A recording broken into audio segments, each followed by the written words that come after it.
Vi torej niste gledali še niti ene tekme letošnjega svetovnega prvenstva? Ne. Nekako se mi ne zdi prav, tudi težko se mi zdi, da bi užival v igri, ko zraven stalno razmišljaš o kršitvah delavskih pravic, ki so delati štadione, potem ta prepoved alkohola, prepoved polgolih navijačic, to se mi zdi, da enostavno ne gre skupaj s fuzbalom. V tem športu se pa itak ve, tekma traja 90 minut, na koncu zmagajo Nemci. No, ampak na letošnjem prvenstvu so Nemci že šli domov. Kako domov? Čaka, niso bili oni v skupini skupaj z Japonci?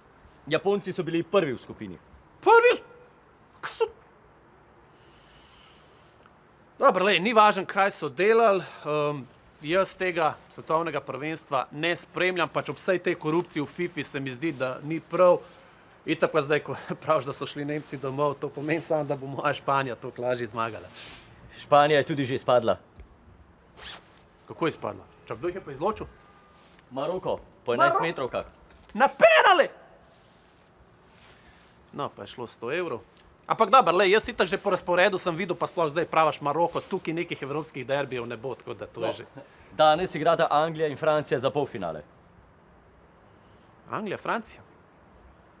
Dobro, to je zagotovo zanimiva tekma, če bi gledal, ampak jaz pač ne gledam prvenstva, ker bi rad poslal tudi pomembno sporočilo glede podnebnih sprememb.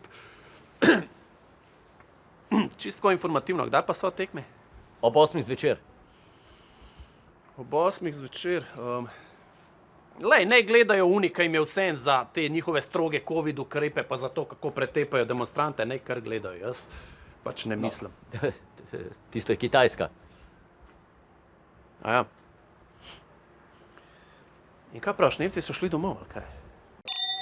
Fužek lipov imamo kle, lahko jih vse pogledate. Hiter se, oj, hiter se, subskraj!